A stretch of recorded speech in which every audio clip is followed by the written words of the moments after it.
Good evening दोस्तों। तो हम आए हैं जंतर मंतर और अब मैं जा रही हूँ यहाँ से।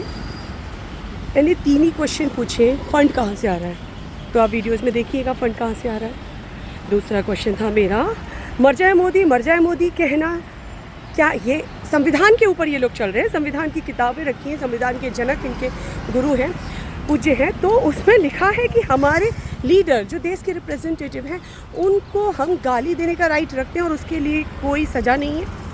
मैं अपने ऊपर बोलूँ, मुझे कोई रास्ते चलता ही अगर मुझे गालियाँ देगा, एक तो मैं उसका मुंह तोड़ूंगी, दूसरा मैं उसके ऊपर मानहानि का एक्ट लगाऊंगी। अगर मैंने तुम्हें गाली नहीं दी है तो, मैंने तुम्हें मारा नहीं है तो मैं तुम्हारे प्रति केस कर दूँगी। बट यहाँ पर ये सोच रहे हैं कि जब ये वीडियोस विदेशों में जा रही हैं, अनदर कंट्रीज़ में देखी जा रही होंगी, तो वो सब हमारे ऊपर, इनके ऊपर कैसे हंस रहे होंगे, ये कहते हुए अशिक्षित लोग, भारत के रिप्रेजेंटेटिव जो देश को बदलने के लिए, संविधान को ध्यान में रखते हुए सत्ता को गिराने के लिए यहाँ पर बैठे हुए हैं।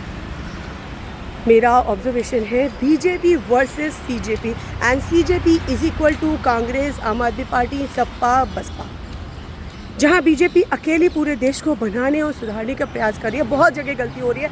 कुछ ऐसे नेता, मैं इस चीज़ को अभी नहीं, मैं तो बहुत दिनों से बोल रही हूँ कि हमारे बीजेपी का प्रॉब्लम है कि बीजेपी पर बैठे हुए कुछ अनपढ़ क्रिमिनल्स, रेपर्स जो देश को बनाना ही नहीं जानते, वो बिठा दिए जाते हैं सत्ता के लालच में।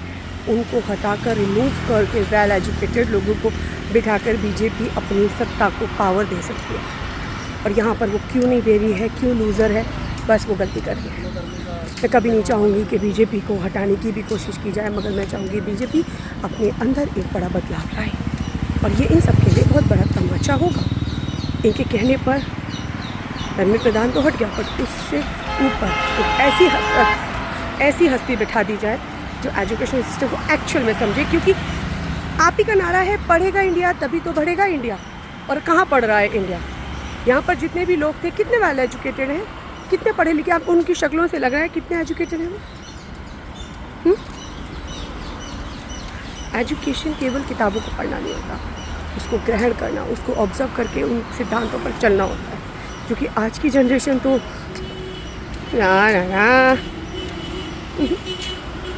यहाँ पर वो है जिनको जॉब चाहिए। जॉब के मामले में इनको ये बोला जाए कि देश के लिए हमें ये जो कूड़ा तुम फैला रहे हो, तुम लाओ झाड़ू और हमें ये कूड़ा साफ़ करना है।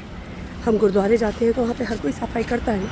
बहुत सारे कंट्रीज़ में अगर थूक भी देते हो तो उसका पनिशमेंट है, क्योंकि वो रूल को फॉलो करते हैं। अगर देश में, इस इंडिया में अगर ऐसा रूल बना दिया जाए तो तुम तो सीधा इस बात पर भी कि सब सरकार ने ये क्यों कहा कि यहाँ थूकना मना है, तुम इस पर भी सत्ता गिराने की कोशिश करोगे। हर किसी को सीट पर बैठना है, कुर्सी पर बैठना और दूसरे को गिराना है। केकड़ों को एक पॉट में बंद कर दो और उनको छोड़ दो, ढक्कन खुला छोड़ दो। केकड़ा दूसरे केकड़े को ऊपर चढ़ने ही नहीं देगा, बाहर निकलने ही नहीं देगा। आप समझ रहे मैं क्या कह रही हूँ? ये लो, फंड कहाँ से आ रहा है सबको पता है। आंसर देना बहुत मुश्किल होगा इनके लिए। और कितने दिन प्रोटेस्ट करते हो, सरकार क्यों मौन है, ये तो सरकार ही आंसर दे सकती है। ना वो कुछ सुधार करना चाहती है, ना सुनना चाहती है। ऐसी गुंडागर्दी तो बिल्कुल ही गलत है। बार बार बोल रहे हैं, जो इनका क्वेश्चन है उसका आंसर देना जो सत्ता पर बैठे हैं उनका फ़र्ज़ बनता है। आंसर देकर उसको सॉल्व करना उनका फ़र्ज़ बनता है। मगर इनके डर से सत्ता को गिर जाना, वो तो बिल्कुल भी नहीं बनता।